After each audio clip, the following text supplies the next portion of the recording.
Hey everyone, welcome. I'm really excited to be on today with Paul Ray. Paul is the founder of Frontier Accounting. How are you doing today, Paul? Good, thanks, Amy. Yourself? Yeah, really well. Thank you. I'm really, been looking forward to having a chat to you. You have a wealth of business experience and background, particularly when it comes to the accounting and business advisory space. So really looking forward to diving into a little bit around your business journey and also your journey getting started on LinkedIn as well, and really starting to get yourself out there as a personal brand, as the founder, but also your business brand out online with the team as well. So yeah, thanks for joining me. Thank you.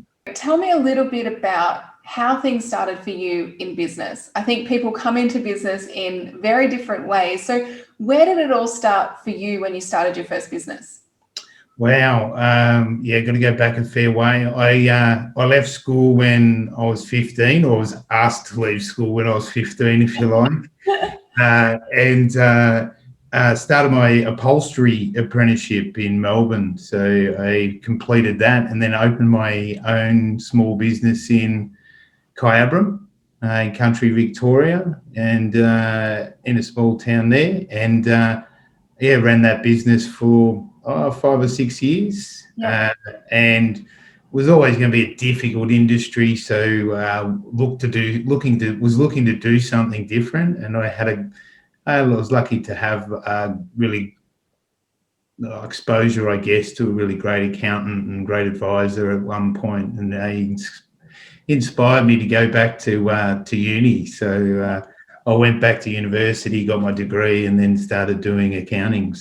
And I worked up with a few good firms, and then out on my own eventually. So it was a bit of a journey, but that's how we got started. Yeah, awesome. And what was it about sort of, leaving school, or as you put it, being asked to leave school, and then choosing to head into the accounting side of things? We switched from blue collar to white collar, if you like. So it was a big switch as well. So what I got out of the accountant that I saw when I was doing upholstery was he inspired me to see that I really wanted to help other small business owners, and I knew that I could do it well with the experience and the background that I'd had in trade business, to then go and get the qualifications and the experience needed to become an advisor, if you like. So from that was my journey from there. So it was back to uni and back to school, if you like. So but in a very different way. Yeah, definitely. Well, I'm glad one of us is a numbers person here. I know you're big on helping people love their numbers, which is awesome. So how, in those early days of business and kind of having a couple of different angles, like you said, the blue collar and the white collar under your belt, what were some of the, initial challenges that you faced when you were first sort of getting that momentum in your businesses? I guess getting going is always about matching resource with demand as well. So what you can afford and what you can do to grow. So like any business, it's matching that as well as you can to scale as much as you can, but also pay the bills, I guess, and reach the goals that you want. So I would say in the early stages, it was definitely cash flow and building up cash reserves and enough to build up to invest back into other resources, if you like.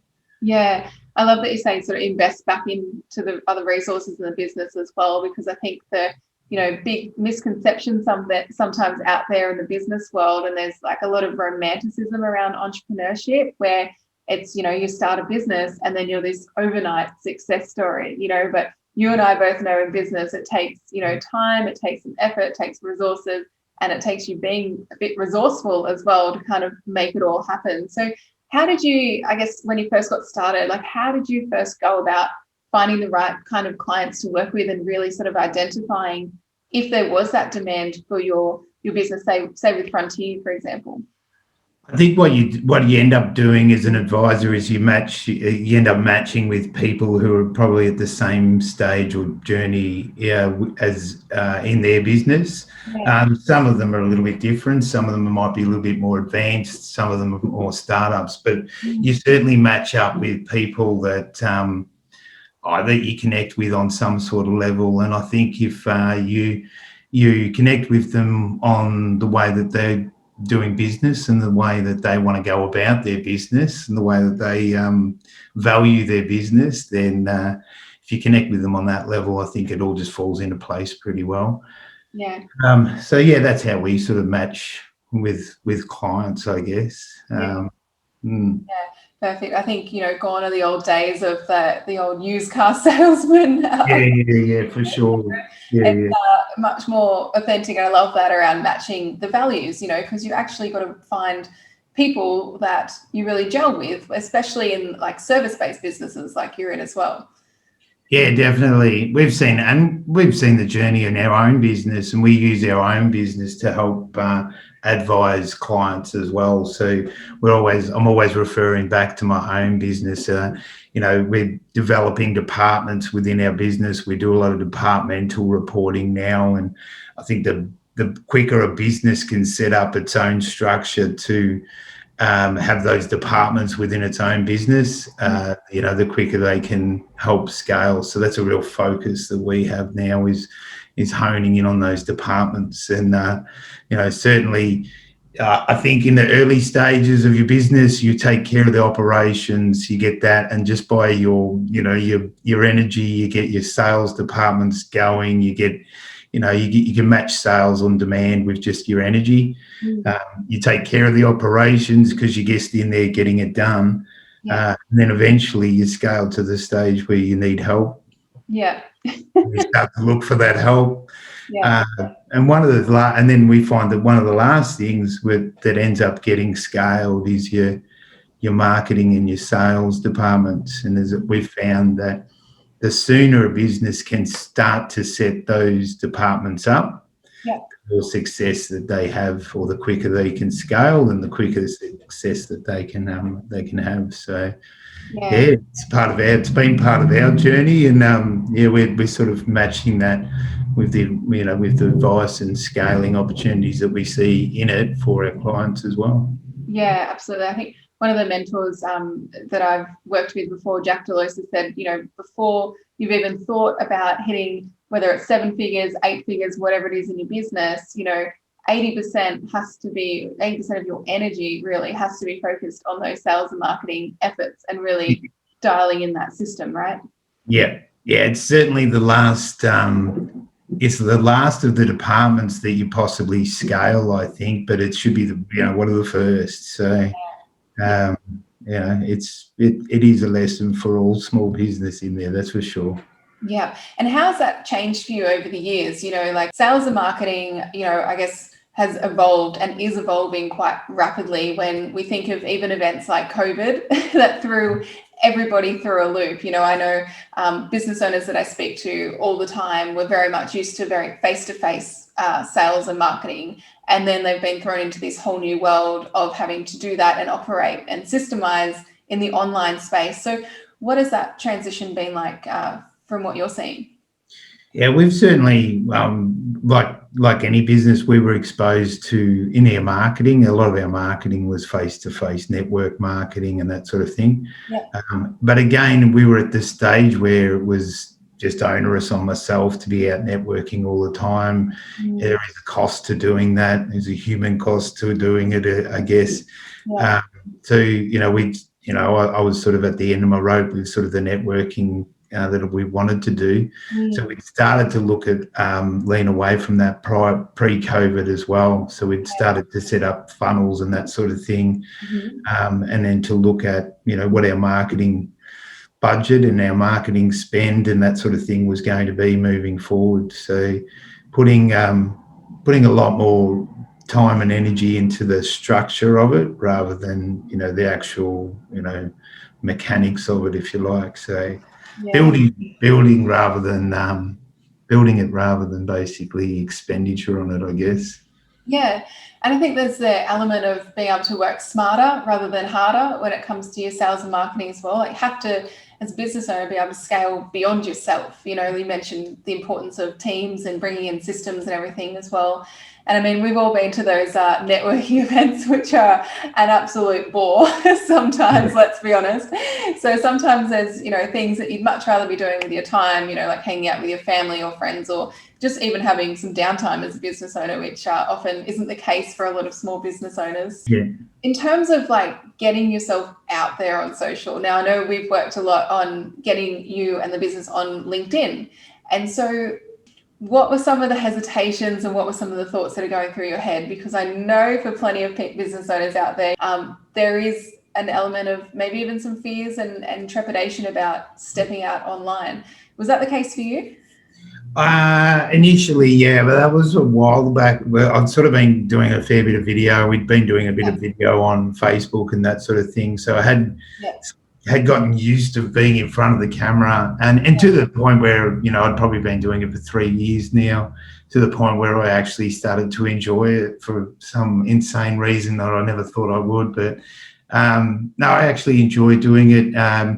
But for me, creating the content was never the issue. You know, it was more about working out how we were going to structure it, how we were going to set everything up in order to capitalize on the content that we were, you know, that we had created and were able to create, if you like. So, and that's more than anything. That's one thing that we probably learned the most from working with yourself was, you know, knowing that it's an area that needs to be scaled as well.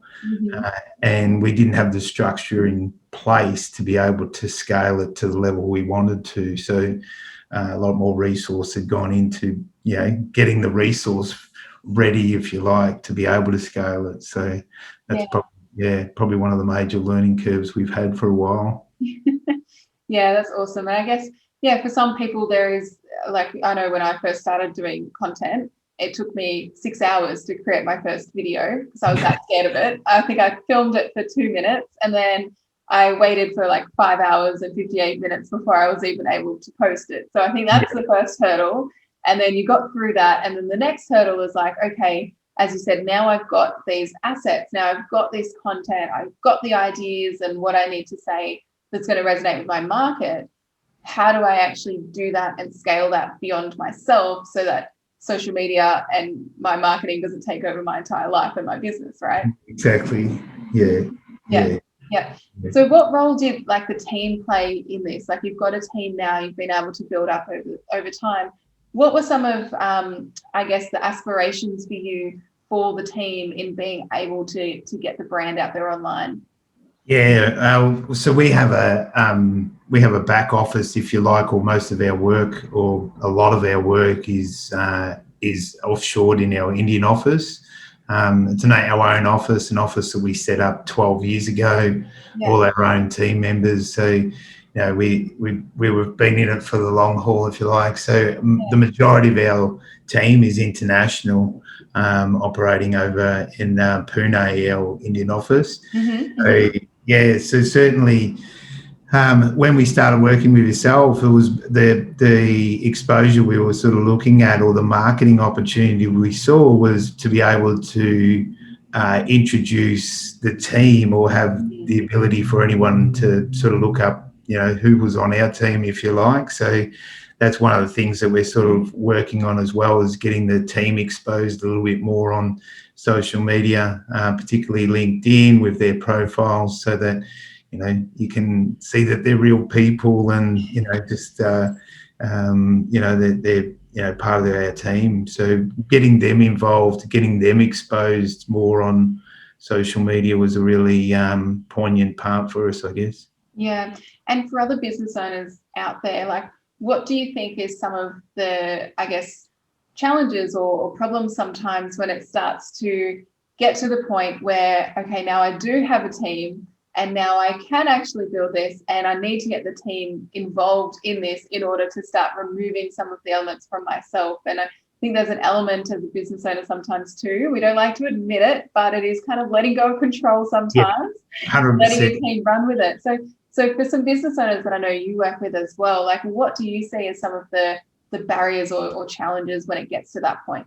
When it's at that point, it's always whether it's in-house or outsourced, or when I'm talking outsourced, it's either, you know, whether it's a professional that you're bringing in to, you know, to run a department for you, or run an area, or, you know, oversee a department, or even just to run tasks or functions within that department.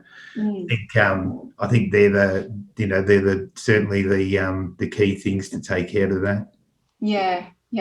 And I think having the right team in the right roles as well, particularly when it comes to the online space and making sure everyone's sort of across it too is really cool. And like you said, leveraging off outsourcing as well. Like there's plenty of different options. One of the things that I hear all the time is, I can't afford to hire. You know, I'm by myself and I can't afford to hire, or I've just started, or I've hired a few people, but, you know, they start to picture how the team is going to grow. So I think outsourcing is a really good middle playing ground for a lot of people as they start to scale. Yeah, well, we've got another product or another business, if you like, or another business line that helps other businesses put in place outsourced talent. So it's really just a structure so that the business that's looking at hiring the talent just has a HR structure in place, an employee, and then they can oversee that employee through a structure that's created for them. Yeah. So it's really powerful. What are the main blind spots do you see for business owners when they first start bringing on, say they bring someone through you, or they go out after their own outsourcing person? Like, what are some of the blind spots or things that they're kind of not aware of until you're like really in it? What should they be mindful of? I think the main thing is that where we see it failing is when it's just delegated off and there's no responsibility. So in the early stages, like anything, it's got to be treated like a trainee, almost like or a new employee. You've got to put that same effort, energy, and resource into developing a team member. Yeah. And they've got to be seen as a team member like anybody else. And if there's any of that component of delegation without involvement, we find that starts to break down eventually, and that it will ruin culture eventually, if you like. So that's probably the biggest blind spot that I see, is that you've got to own the culture, and I'm talking the internal culture that you would create. Yeah. In any other business. It doesn't matter if your team's sitting next to you at the water, or standing next to you at the water cooler, or they're 4,000 miles away. Yeah, absolutely. I think, COVID's taught everyone that you don't have to be sitting beside someone to be able to function and work together. But I think, you have to iron out those kinks, right? And you have to make sure that, that person, like you said, is just the same as any other team member, whether they're working remotely, whether they're working beside you. It makes no difference, to be able to make sure that you've got that connectivity and that culture, running strongly throughout your organization. Yeah, for sure. Yeah, awesome. And so when it came to like getting you out there, getting the team out there, everyone kind of knows their roles and responsibilities. Everyone's like, wow, I'm on LinkedIn. This is a brand new, whole new world. What do you think is some of the keys to success when you start to really roll things out? And then also, I guess, to that point, was there anything that you kind of didn't expect in terms of some of the positive impacts of, getting the team on board with your online marketing strategy? Yeah, I think what just gives you just a different point of view. So, like it gives them an opportunity also to feel like part of the marketing, but also just gives another prong, if you like, to be able to market further. One of the things that certainly popped up for us was the detail and just the experience of going through rebuilding your profile, and just setting up your brand again, and just going through that process with yourself was, I found just doing that on its own was really powerful. So going through and actually rebuilding, where are the, the little 1%ers in your profile, where are little, ticks and trips, if you like. So it's certainly something that, was something that I didn't expect that popped up. You sort of had spent time on my LinkedIn profile and thought it was okay until someone had combed an eye over it, if you like. So with some always constructive feedback. good, very good, very good. But even the team to go through that and for them to be able to build their profiles to a point where they were really proud of it. So that was building that up, and they're helping them recognise them as part of the firm as well. That was probably one of the biggest takeaways from that, if you like. Yeah, awesome. And you've got an amazing team, and you've got some really great people that you're working with, which is awesome.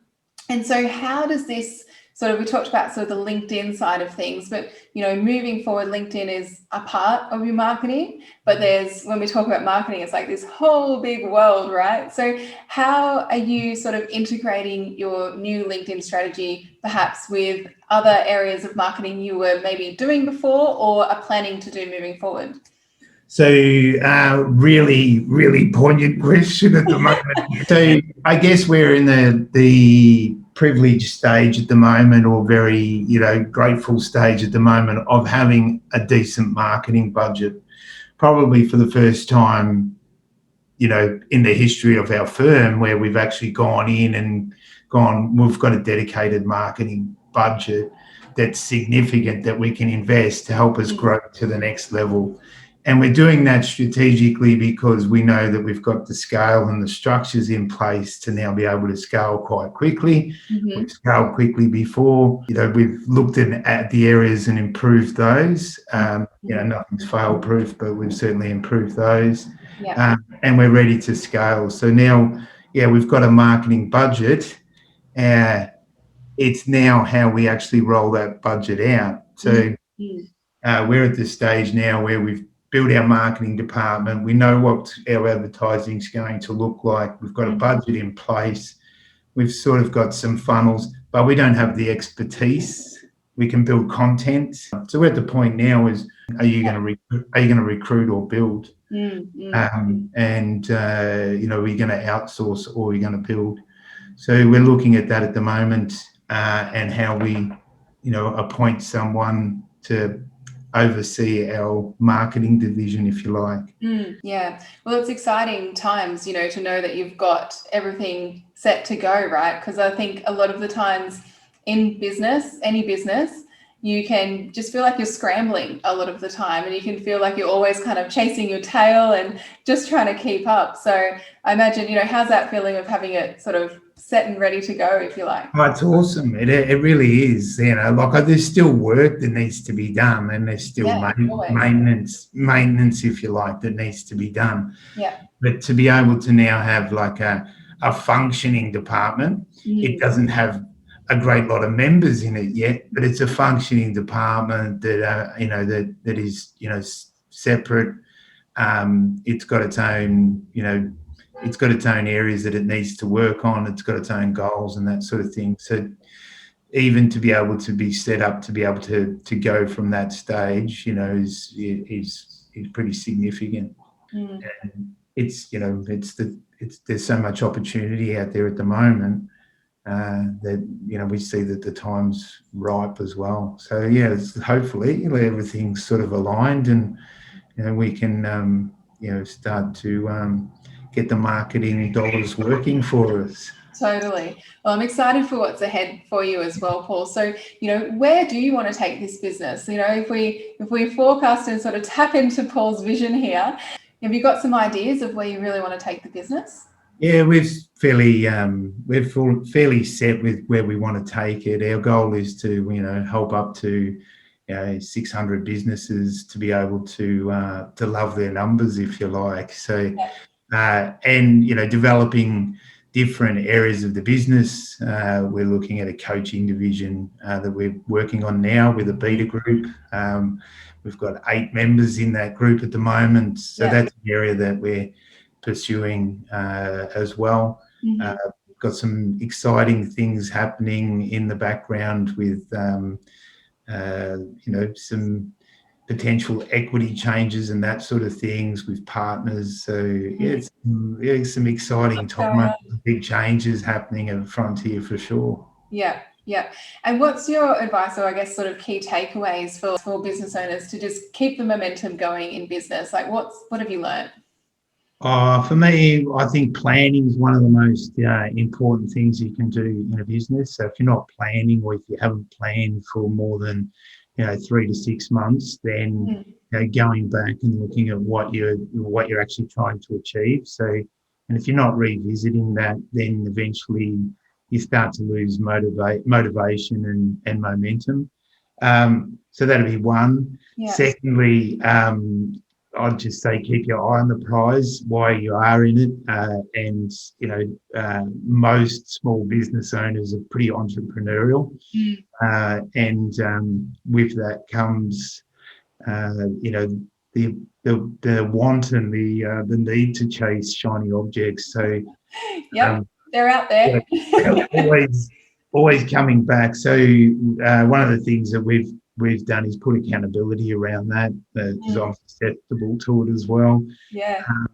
Put accountability around it and come back to it. So always be looking, if you're starting something new, match it back up to your planning. Does it make sense? So that'd be the second one. And the third one is I'd be always, just always watching the culture of your team. Your team might only be one, but you've got to watch yourself. Look out for yourself. Make sure you're enjoying it. But certainly for me, building the team is as important as making money or having any sort of success. For me, success is having a happy team, I think. Yeah, awesome. Well, I really appreciate your time, Paul. I know that people listening to this, particularly if you're in business or you're looking to start a business, I know there's some real nuggets of gold that you've shared with us today. So I really appreciate that. For people that want to connect with you further, where can they find you? Just Facebook is probably one of the best ways. LinkedIn, Amy, obviously jump on my LinkedIn on my LinkedIn profile and connect with me. So shoot me a message and we'll connect. Yeah, and the business website is? Yes, www.frontieraccounting.com.au. Beautiful. When you jump on there, you'll see Paul's smiling face and the beautiful yellow. I love it. It's great. It's got a really good sense of humor on Paul's website. So if you're up for that, go check it out. And I really thank you for your time, Paul. It's been awesome. And I've really enjoyed working with you and the team. Thank you, Amy. It's been our pleasure as well working with you. And we couldn't recommend you highly enough. Thanks, Paul.